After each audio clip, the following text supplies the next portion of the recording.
Good evening. Next news. Trump has a new target for his mass deportations, U.S. citizens. The New Republic. Donald Trump is delighted by the chance to expand his mass deportations. Below are your comments. For Trump, laws are made to be broken.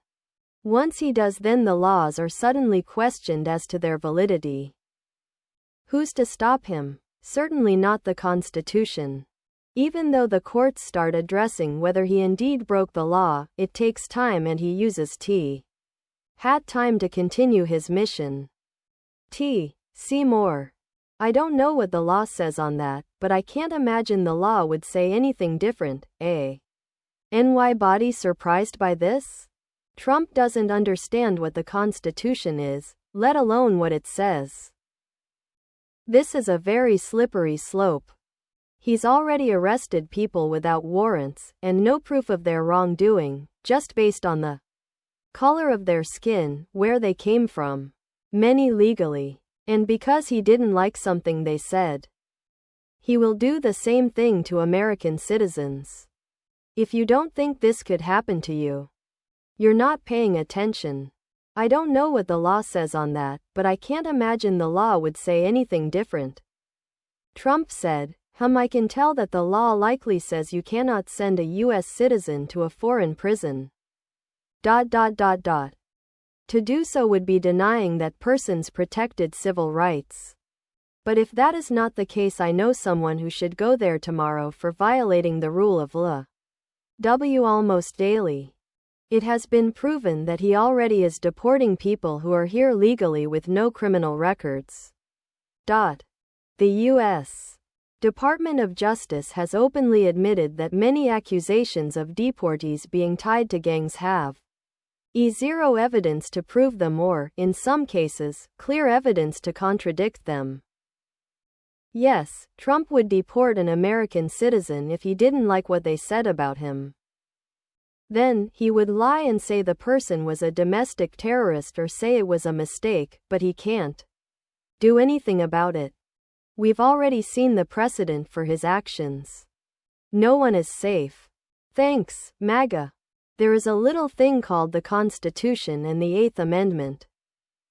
In fact, transporting us beyond the seas was one of the grievances cited by Jefferson in the Declaration for the colonies to seek independence.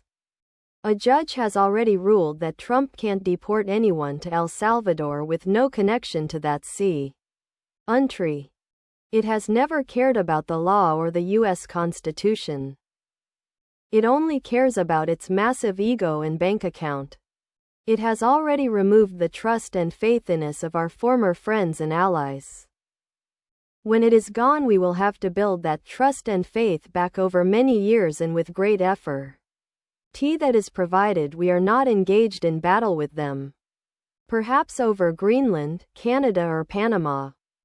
Why should it stop just at people who cross the border illegally?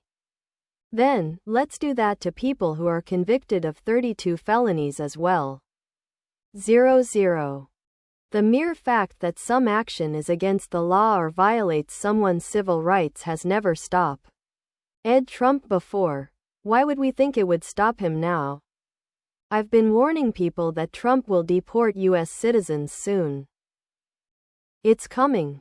All this quoting the law as if it is a defense against his actions is laughable. He does what he wants with no fear of recourse. Did someone say slippery slope, which will make it easier for him to do this to everyone that doesn't agree with him or see things as he does? Trump doesn't care about the law or the Constitution. I don't think he even knows how to read. Every day in office he has broken the law and will continue to do so until someone stands up to him. I don't know what the law says on that, but I can't imagine the law would say anything different. I read that quote unattributed and been asked to guess the speaker, Mr. Trump would have been my first choice. Don't know and can't imagine would be a fitting epitaph. It does seem that Trump was projecting what he was saying about other countries sending their prisoners to the U.S. He wants to send U.S. prisoners to another country. It seems that everything he accuses of another is the same thing that he either has done or would or plans to do. Next it will be his political opponents and journalists. All totalitarian regimes start this way. The circle of enemies just keeps expanding. The only person who belongs in a prison is Trump. After his impeachment, it's bye-bye. We will send Trump to prison when it's all said and done. Trump should have stopped that. I don't know what the law says. He certainly is clueless when it comes to our laws and the Constitution. The Constitution is a piece of paper to Trump that is not an obstacle. If the Senate did the right thing and voted to remove him from office, what if he refused to leave? Amazing how when party breaks the laws it's okay, but when the other party does, it's called out. It is remarkable that there are still people who believe that Trump, Musk, and the rest of the MAGA world have any concern about legality. Why would the orange stain follow the law now? He hasn't done that, ever. I can think of a guy convicted of 34 felonies that I'd love to see sent to a prison in El Salvador. Number 47 doesn't obey the laws that have been around for ages, he makes up his own laws and there is no pity for the person who doesn't live by it. In fact, the law does say something different. It is illegal to deport U.S. citizens. So, do they care? Please subscribe to my channel. And if you like it, please thumbs up.